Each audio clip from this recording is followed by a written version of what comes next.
He wasn't a soldier. He never saw combat. But one night in 1943, inside a dim Ohio workshop, a civilian engineer made a small, stubborn decision that changed the face of American warfare. His name was Edwin Carver, Eddie to his co-workers, and the Army thought he was wasting his time. His idea was labeled stupid. Even his supervisor told him to drop it. But Eddie couldn't. He had seen too many factory reports about soldiers missing their shots. Too many young men dying on foreign soil because their rifles weren't as precise as the enemy's. He wasn't a patriot in uniform. He was a patriot in grease-stained overalls. And on that night, while the rest of the city slept, he sat at his bench with a broken scope and a file in his hand, reshaping metal that would one day reshape history. In 1943, the U.S. military was producing thousands of rifles every week, mostly Springfield M1903s and M1 Garands. They were reliable, powerful, but at long range, they had a problem. The scopes drifted. Temperature changes, recoil, or even rough handling could knock a scope's aim off by inches, which meant a sniper could miss his shot even if his aim was perfect. For the infantry, that wasn't a deal breaker, but for the Americans' elite snipers, it was life and death. The Germans had perfected precision optics through companies like Zeiss and Schmidt and Bender. Their sharpshooters could pick off Allied troops from 800 yards with frightening accuracy. The Americans? Their scopes fogged up, lost zero, and cracked under recoil. Letters from the front poured into the War Department. One sniper wrote from Italy, "Sir, my rifle can't hold zero for more than 10 rounds. We're out here adjusting sights while the enemy watches us through glass that doesn't lie." The Army knew it was a problem, but they were in the middle of a global war. They didn't have time for experiments. And that's why Eddie Carver, the quiet machinist from Ohio, decided to fix it himself. Eddie had grown up in a small town where his father repaired farm equipment. By 1940, he was working at Remington Arms, building parts for rifles and machine guns. He wasn't famous. He wasn't brilliant, but he had one dangerous quality the Army didn't expect. He cared too much. At night, when the factory floor went silent, Eddie stayed behind. He studied the old scopes, the Weaver 330, the M73B1, all mounted on Springfield rifles. He took them apart, piece by piece, looking for something everyone else had missed. And then one night, he found it. It wasn't the glass. It wasn't the mount. It was the tiny metal ring that held the scope's internal lens steady, a part no one paid attention to. When the rifle fired, the shot caused that ring to shift by less than a millimeter, but that was enough to throw off the shot by several inches at 300 yards. Eddie stared at that ring for hours. It was the heart of the problem and the key to the solution. The next morning, Eddie proposed his fix. Replace the flat ring with a spring-tensioned one, a small curved piece of steel that would absorb recoil shock and hold the lens perfectly centered after every shot. The engineers laughed. "It's unnecessary," one said. Another called it a waste of production time. The Army's contract officer went further. "We need rifles, not fancy gadgets." But Eddie didn't care about contracts or paperwork. He built a prototype in secret, using scrap steel and a hand file. When he tested it on an old scope mount, the crosshair stayed perfectly aligned, even after firing 20 rounds. For the first time, the scope didn't drift. Eddie didn't cheer. He just smiled, a small, tired smile, because he knew he was right. A few weeks later, a test shooter at the Remington range noticed something unusual. A standard M1903 rifle with Eddie's modified scope was grouping shots so tightly that it stunned the observers. At 400 yards, 5 rounds touched the same circle, something unheard of for American rifles at the time. When the test results reached the War Department, they didn't believe it. They sent inspectors to Ohio to check for falsified data. What they found instead was Eddie, hands black with grease, scope mount stacked like trophies. The inspectors sent the report straight to Washington. Recommend immediate adoption of Carver's spring tension ring system. Field accuracy increased by over 40%. Scope 0 maintained after recoil. Still, bureaucracy moved slow. It would take months for official approval, but the word spread through the ranks of armorers and engineers. There's a guy in Ohio who fixed the scopes. By mid-1944, Eddie's modification was quietly introduced into the new M81 and M82 sniper scopes used on both the Springfield M1903A4 and the M1C Garand. The difference was instant. American snipers in France and Italy began reporting cleaner kills, faster target reacquisition, and zero drift even after heavy use. One sniper wrote home, "Whoever fixed these scopes, bless 'em. It's the first time my rifle's aim stayed true after a fight." In the chaos of war, Eddie's name never appeared in the reports. To the Army, he was just a factory technician. To the snipers, he was a ghost, the man who gave them their eyes back. And yet his invention would quietly ripple across every battlefield, from Normandy to the Pacific, changing how America fought, one trigger pull at a time. As the Allies advanced into Germany, the impact of that stupid fix would reach far beyond Eddie's imagination and draw attention from men who ruled with iron fists and obsessions for perfection. Because when Hitler's intelligence officers studied captured American rifles in 1944, they noticed something terrifying. The Americans had finally learned how to shoot back with deadly precision. By late 1944, word of America's suddenly improved marksmanship was spreading across the front lines. German patrols, who once moved confidently through ruined towns, began reporting a new kind of fear. They were being picked off from distances they once believed safe. Somewhere, behind a shattered farmhouse or a burned-out tank, an unseen American rifleman could now take a shot and hit. Not once, not twice, every time. And all of it traced back to a man in Ohio who still didn't know what he had started. Before Eddie's discovery, American snipers were a small, struggling community. Many had trained themselves, hunting back home in Montana, Texas, or the Appalachian Hills. But they lacked the equipment their German counterparts took for granted.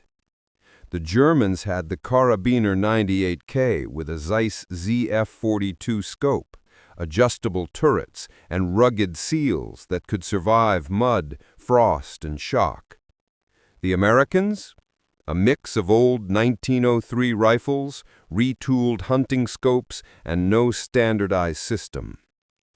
But the introduction of Eddie Carver's spring tension scope fix changed the game overnight. Suddenly, American snipers could maintain precision after a full day of firefights, and it boosted morale in ways no propaganda could. In Italy, a sniper from the 34th Infantry Division wrote, "Before, I used to pray my scope would hold after 10 shots. Now I pray for good weather, because the rifle will do the rest." The U.S. Army quietly began retraining select marksmen, forming new sniper schools, and issuing the improved M1903A4 rifles. No one in uniform knew who to thank, but they all felt the difference. In Berlin, the Wehrmacht Hauptkommand was running out of options. The Eastern Front was collapsing, the Western Front was bleeding, and Hitler's obsession with wonder weapons, rockets, jets, supertanks, was draining resources. Still, when captured American rifles began arriving at the Heereswaffenamt, the Army Weapons Office, one name caught the attention of a small optics team. U.S. Sniper Rifle M1903A4, new stabilization system and scope mount. They took it apart and studied it, and for once the German engineers were impressed.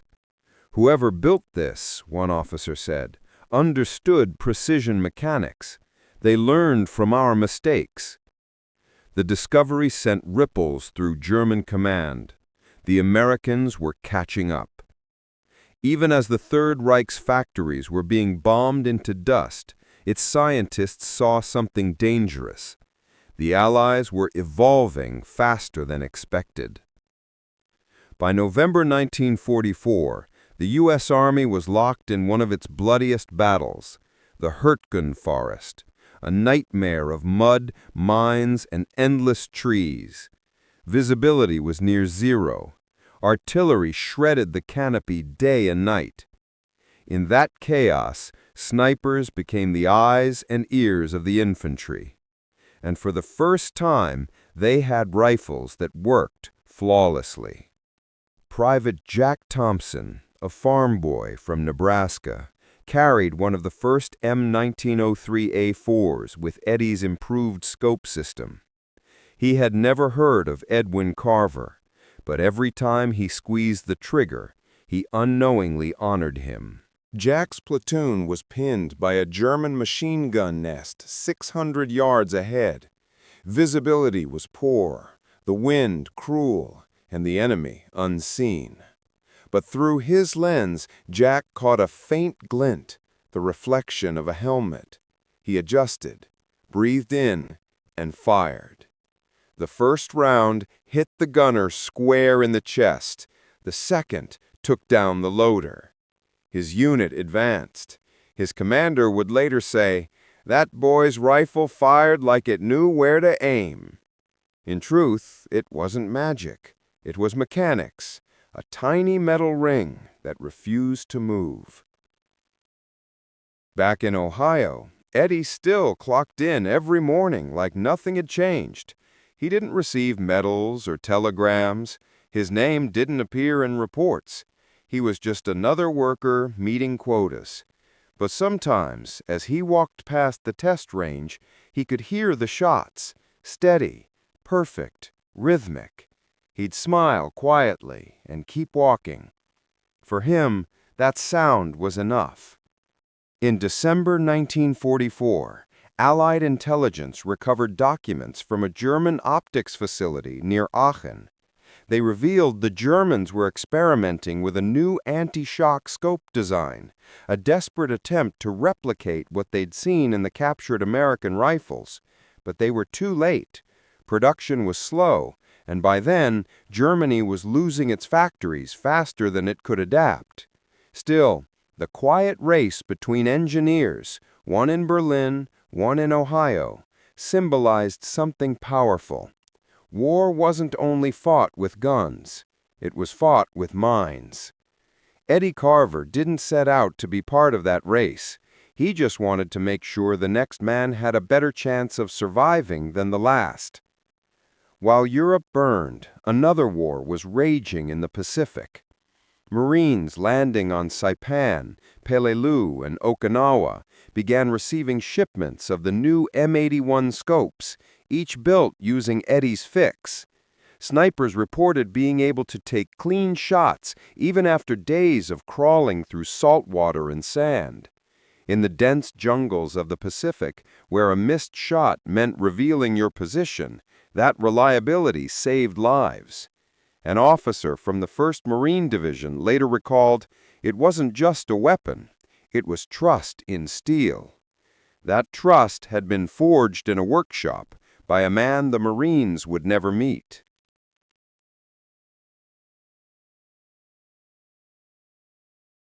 By early 1945, as the Allies closed in on Germany, word reached Eddie that his design had been officially approved by the War Department. The report called it a minor mechanical revision yielding major field stability improvement. He laughed when he read that line. Minor revision. Tell that to the men who survived because their rifles didn't fail. Eddie hung that letter on the wall above his workbench. No medals, no press, just that one sheet of paper. And yet his minor revision had quietly altered the fate of thousands of soldiers across 2 oceans. The world didn't know his name, but his invention would soon be tested one last time in the Battle of the Bulge, where freezing cold, chaos, and sheer desperation would push both sides to their limits. And in that storm of fire and snow, one sniper shot, guided by Eddie's stupid fix, would change everything. It was December 1944. The Ardennes forest, a frozen maze of pines, fog, and death. Temperatures had dropped below freezing, and snow fell so thick it muffled the sound of war itself. The Germans had launched their last desperate counterattack, the Battle of the Bulge, a surprise blitz that split Allied lines and sent thousands of men scrambling for survival. Amid the chaos, small units were isolated, surrounded, undersupplied, and fighting blind in the snow. But hidden among those trapped units was a man whose precision would soon echo through the war's final chapter. His name was Corporal William, or Will, Hartman. Will wasn't a typical soldier. Before the war, he'd been a deer hunter in the Allegheny woods, quiet, patient, and deadly with a rifle. He could sit still for hours, listening for a single twig to snap before pulling the trigger. Then, in late 1944, his unit received a shipment of the new 1903 A4 sniper rifles, fitted with the upgraded scope born from Eddie Carver's stupid idea. From the first shot, Will felt something click. The scope held steady, even as his breath fogged the glass. The crosshair didn't drift. For the first time since leaving home, he felt like himself again. The Battle of the Bulge wasn't just a clash of armies. It was survival in slow motion. Snow camouflaged death. Every tree could hide a sniper. Every hill could collapse under mortar fire. Will's platoon had been holding a ridge near Bastogne, their communication lines cut off.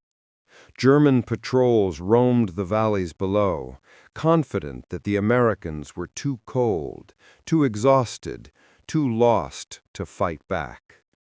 But Will wasn't lost. He knew forests, their rhythm, their language.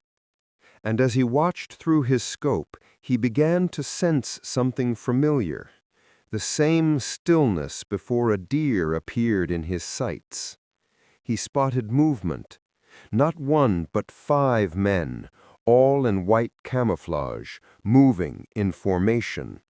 German Fallschirmjäger, paratroopers, elite and ruthless. They were flanking the ridge.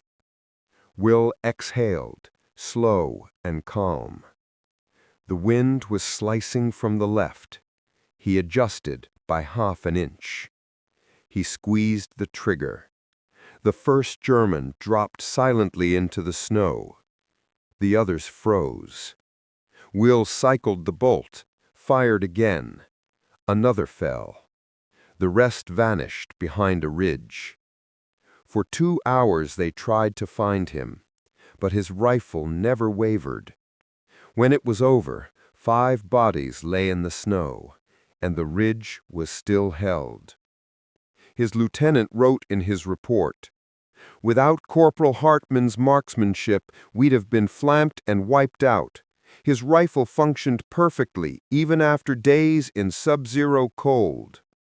No one realized that the reason it functioned perfectly was because of one factory worker thousands of miles away.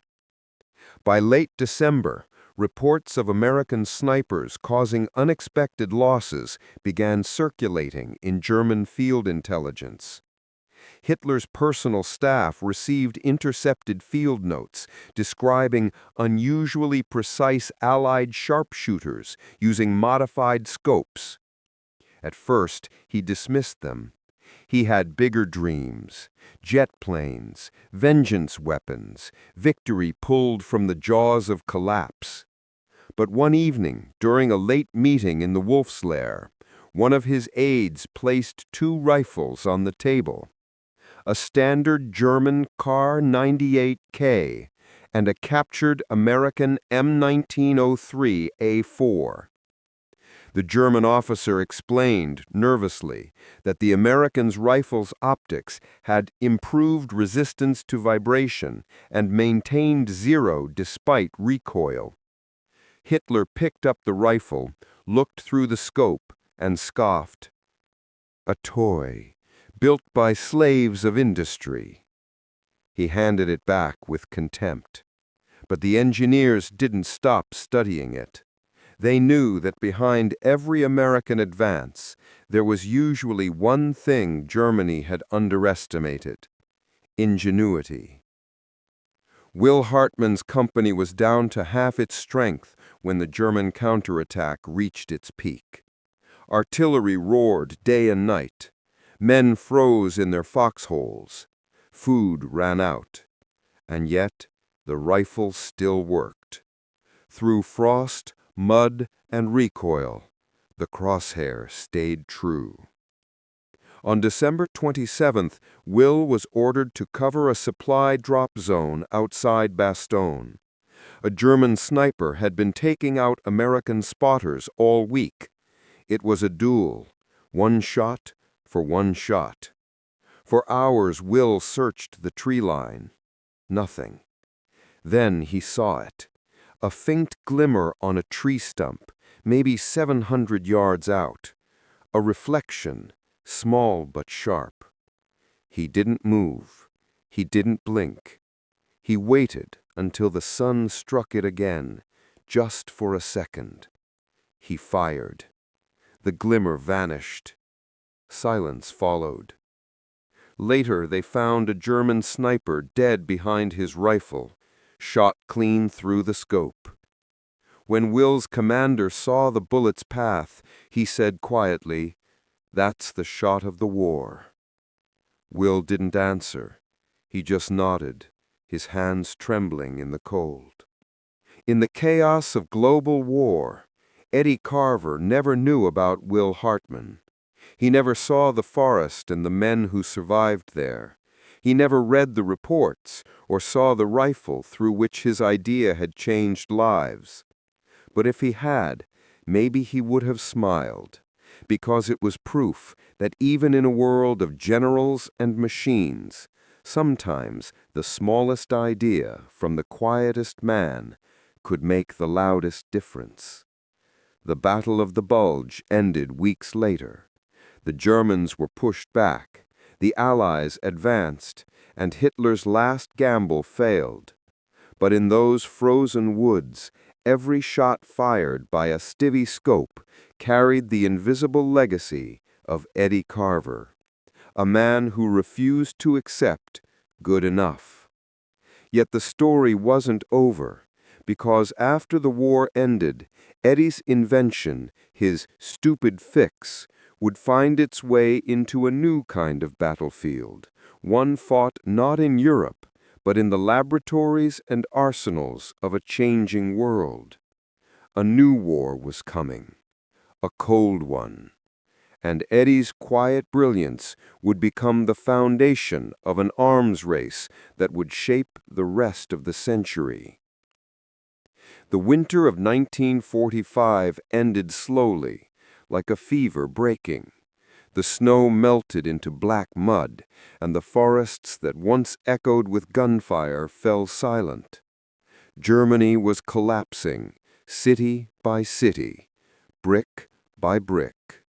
For most of the world, the war was ending. For Eddie, it was only the beginning. When the victory celebrations roared across America, Eddie wasn't in the parades or at the parties. He was in the same workshop, wearing the same oil-stained overalls, tightening the same bolts. To him, peace just meant more production, new contracts, new weapons, new experiments. But something inside him had changed. He'd begun to see the world differently, not just as a place of machines, but as a battlefield of ideas. He'd watched newsreels of soldiers returning home, young men with their lives ahead of them, some missing limbs, some missing friends. He couldn't help but wonder if his invention had saved more lives than it had taken, and that thought haunted him. In May 1945, a letter arrived at the plant addressed simply to Mr. Carver, United States. Inside was a worn photograph, a soldier in a tattered uniform, smiling beside a rifle. On the back, written in shaky pencil, "Your work kept me alive. Boston, December 44. Thank you. W. Hartman." Eddie stared at that photo for a long time. He didn't know who this man was or how he'd found him. But those few words, "kept me alive," hit harder than any metal ever could. He pinned the photo above his workbench, right next to the War Department letter, calling his idea a minor improvement. To Eddie, it wasn't minor anymore. Across the ocean, the ruins of Germany hid secrets the Allies were desperate to uncover. Teams of American and British scientists scoured abandoned labs, hunting for blueprints, prototypes, and mines. The operation was called Paperclip, a mission to extract the brightest German scientists before the Soviets did. And among the recovered notes were files from the Heereswaffenamt, the German Army Weapons Office. In one report, Allied intelligence found something unexpected: detailed analyses of American sniper rifles, especially the scope mounting system. The same stupid fix Eddie had invented. One German engineer had written in 1944, "American adaptation surpasses our stability tests. Unknown civilian source. Recommend replication." Eddie never saw that report, but history would, because it proved something astonishing. Even as the Reich crumbled, its best engineers had taken notice of one man's midnight experiment in Ohio. With the war over, the U.S. military began modernizing every weapon in its arsenal. The lessons learned from Eddie's design carried over to the next generation of rifles: the M1C Garand sniper variant, the M14, and later the M21 used in Vietnam. Each one owed a debt to his mechanical insight, the principle that a scope must float, not fight. that the steel must yield just enough to survive recoil, vibration, and time. It became a cornerstone of modern optics engineering, influencing rifles, artillery, even aircraft targeting systems. In labs and factories across America, engineers quietly copied his design, sometimes without knowing the name of the man who started it all. In 1946, Will returned home to Pennsylvania. The war had changed him. He didn't hunt anymore. He barely spoke about what he'd done. But one spring morning, he visited a small gun range near his home. He unpacked his old rifle, the same M1903A4 that had saved his life in Bastogne. The metal was worn, the wood scarred, but the scope still steady. He looked through it, lined up a target 300 yards away, and fired. Dead center. After all those years, it hadn't drifted a millimeter. He smiled quietly. Then, as in a silent prayer, he whispered, "Whoever made this, thank you." In 1947, Eddie finally received official recognition. It wasn't grand, no ceremony, no cameras, just a letter from the Ordnance Department. It thanked him for his valuable contribution to the improvement of precision infantry weaponry during World War II. He read it once, folded it carefully, and placed it in a drawer. For him, the work wasn't about fame. It was about perfection, about solving a problem others had ignored. But deep down, he also knew something else. He had given soldiers an edge, and that edge had ended lives. Even if it saved his own men, the moral weight stayed with him. He often worked late, staring at the machines, wondering if precision was a blessing or a curse. Then came the news that would change everything again. In 1959, the Soviet Union tested its first atomic bomb. A new war, colder, quieter, had begun. The United States rushed to modernize its arsenal, and Eddie's designs were pulled from the archives once more. The military needed stability under extreme conditions, heat, shock, zero gravity. And so his principles of balanced tension and recoil absorption became essential in new fields: radar mounts, missile optics, even space engineering. Eddie's stupid fix was no longer just about rifles. It was now helping shape the future of global warfare. By the 1950s, Eddie's work had inspired an entire generation of mechanical designers. His concepts were taught, anonymously, in military manuals and engineering schools. He never patented it, he never profited. But when the Korean War broke out, and American soldiers once again carried rifles built on his foundation, Eddie couldn't help but watch the news with a strange mix of pride and pain. He'd made weapons more accurate than ever before, but he'd also ensured that war would never again be imprecise.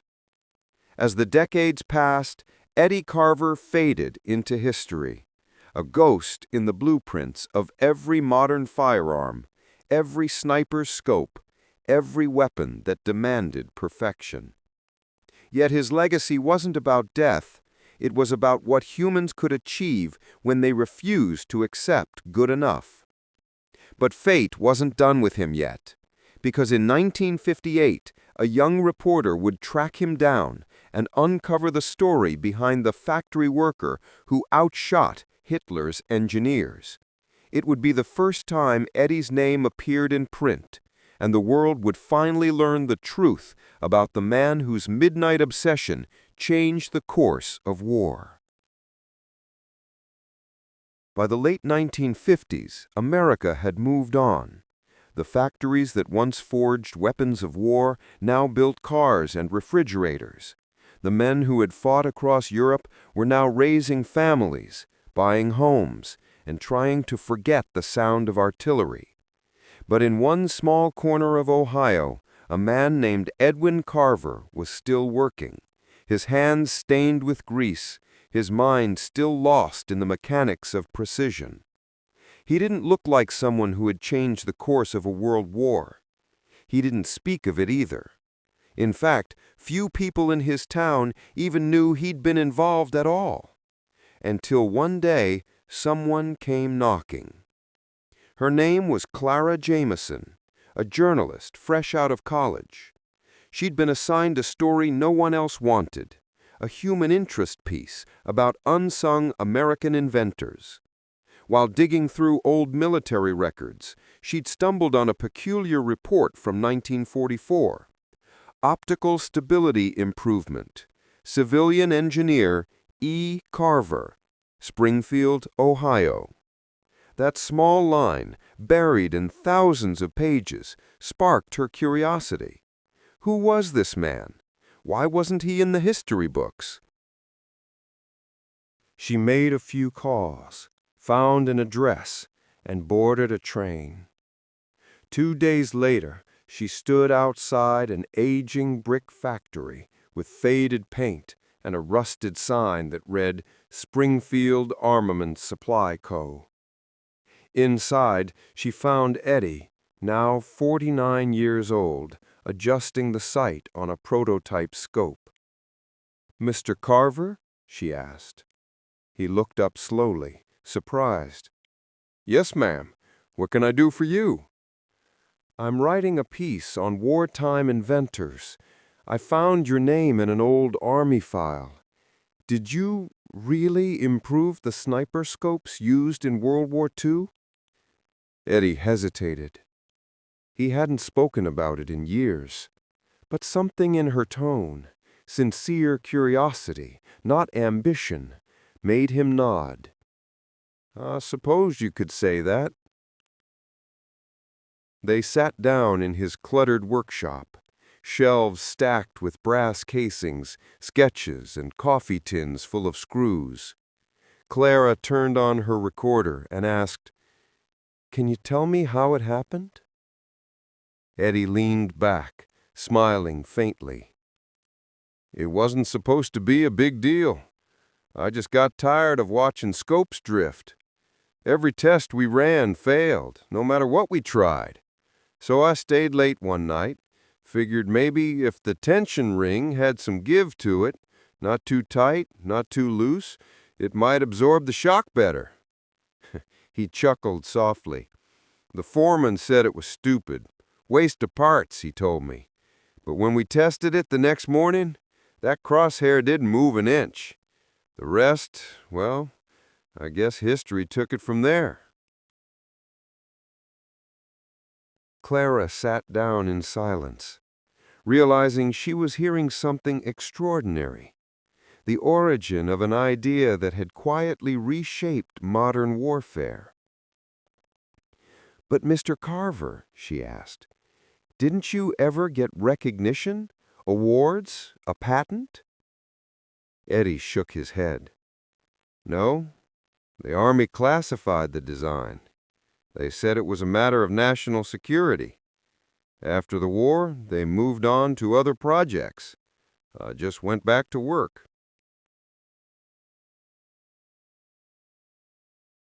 He paused, his eyes distant.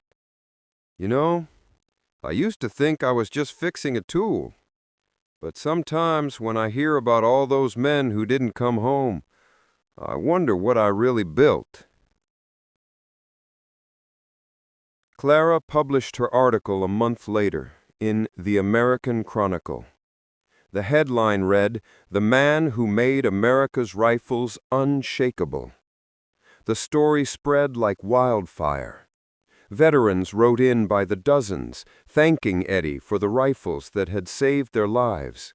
Some even sent him photos, faded snapshots of young soldiers smiling beside their rifles, just like the one Will Hartman had sent years ago. Eddie received letters from all over the country, from generals, gunsmiths, and engineers. But one letter stood out above all. It came from a man named Jack Thompson, now a retired farmer from Nebraska. He'd fought in the Hurtgen Forest with one of Eddie's scopes. In his letter, he wrote, "I don't know if I ever killed the right men or the wrong ones, but I know this. Without your work, I wouldn't have lived to see my children. You gave us more than a weapon. You gave us a chance to come home." Gently, and placed it beside Will's photo. Two faces, two voices, both living testaments to his stupid fix.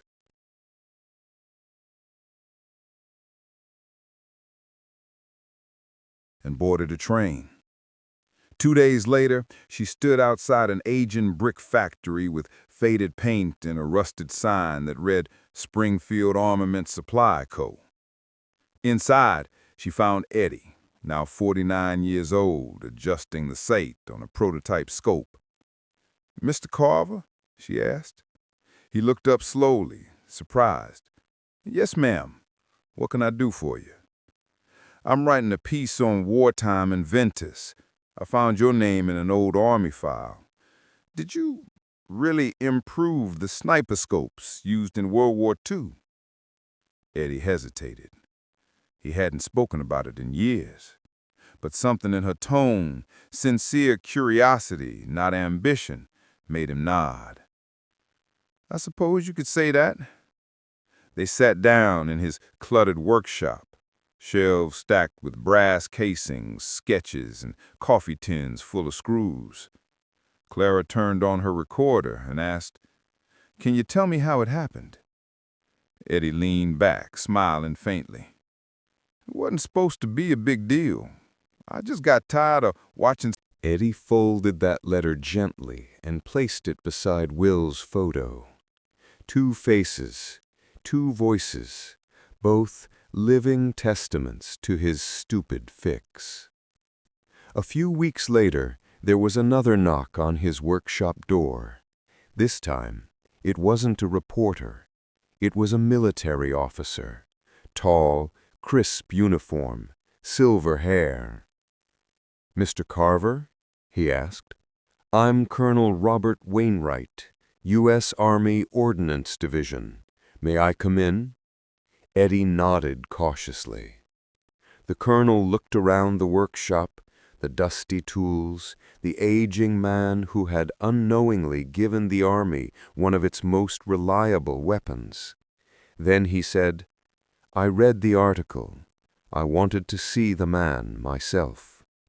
He reached into his pocket and pulled out a small velvet box. Inside was a bronze medal. "The Army doesn't usually correct its mistakes, but sometimes it tries." He handed Eddie the medal, the Army Commendation Medal, inscribed simply, "For exceptional contribution to ordnance design, World War II." Eddie stared at it for a long time. He didn't cry, he didn't boast, he just smiled quietly and said, "Took them long enough." When Clara's article was reprinted nationally, it caught the attention of historians, military engineers, and even surviving veterans of the European theater. Eddie began receiving invitations to speak at conferences and museums, but he declined them all. He preferred the workshop. That was his battlefield. That was where he felt alive. Clara visited him one last time before leaving for another assignment. She asked, "Mr. Carver, if you could say one thing to the soldiers who used your rifles, what would it be?" Eddie thought for a long moment before answering. "I'd tell them, I didn't build those rifles to kill. I built them so they could survive, so they could go home." It was a sentence that would define him for the rest of his life. The article became a classic of post-war journalism, taught in colleges, quoted in documentaries, and rediscovered by a new generation of Americans who had never known the quiet man behind the steel. But Eddie Carver didn't care about fame. All he cared about was the work and the sound of a rifle that never missed again. Yet history has a way of rediscovering its heroes, and a decade later, when a new war erupted in the jungles of Vietnam, Eddie's invention would once again return to the front lines, carried by a new kind of sniper in a new kind of war. His legacy was about to be reborn. The humid air of Vietnam carried the scent of mud, gunpowder, and fear. It wasn't the frozen wastelands of Europe anymore. It was the jungle, thick and suffocating, a world where every shadow could kill. In this new war, technology had changed, but so had the rules. The soldiers weren't facing tanks or trenches. They were facing ghosts who melted into the trees. Yet one thing remained the same: the rifle. And though few knew it, Edwin Carver's stupid fix was still saving lives 20 years after he made it.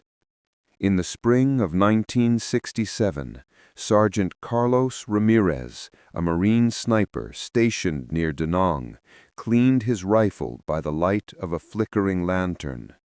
It was a Winchester Model 70, customized with an unearthled scope, based on the same stability principle Eddie had designed in 1943. Every sniper in the unit swore by it.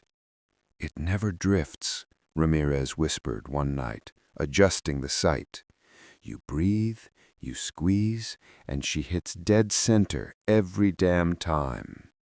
He didn't know it, but that unshakable accuracy, the reason he survived dozens of missions, came from a machinist who had died quietly in Ohio just a few months earlier.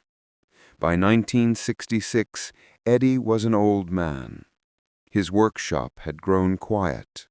He still tinkered with scopes, radios, and carburetors, but his hands had begun to shake, not from age, but from arthritis earned after decades of labor.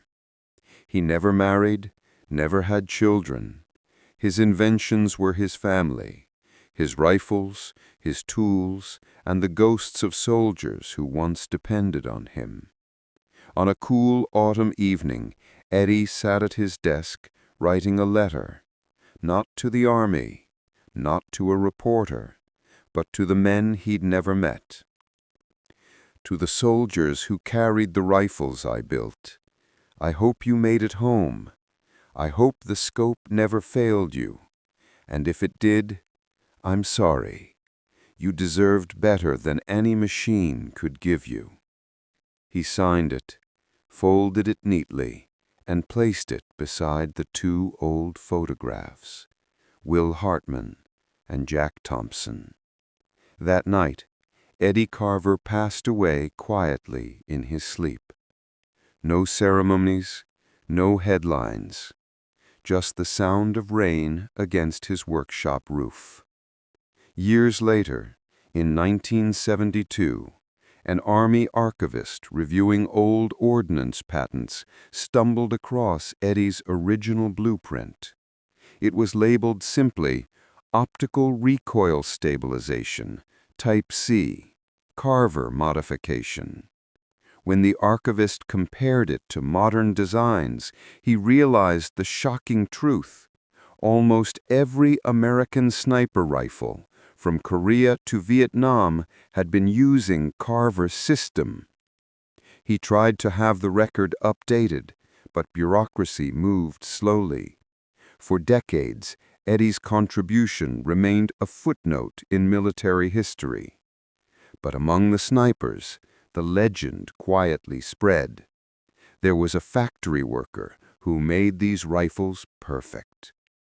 No one knew his name, but every marksman respected the myth. One day, in 1975, after the fall of Saigon, a retired Marine named Ramirez returned home. He had seen too much, too many young men die, too many missions that ended in blood. One evening, flipping through an old box of newspaper clippings, he found Clara Jameson's article, yellowed and brittle with age. The man who made America's rifles unshakable. Ramirez read every word, and when he finished, he whispered, "So that's who you were." He folded the article and pinned it inside his gun case, right next to the scope that had never betrayed him. Today, few Americans know the name Edwin Carver. There are no monuments, no museums, no medals bearing his face. But every time a sniper steadies his rifle, every time a scope holds true under fire, Carver's hands, his precision, and his midnight workbench still echo through history. He wasn't a soldier. He never fired a shot. But he made sure those who didn't miss when it mattered most.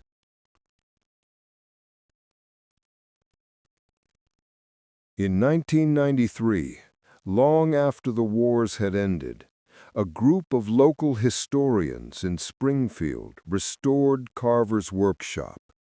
They found his blueprints, his notebooks, and even the first prototype, a crude steel ring filed by hand, still stamped with oil fingerprints.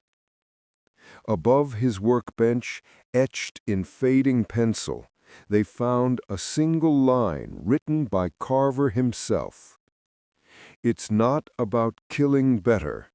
It's about keeping them alive."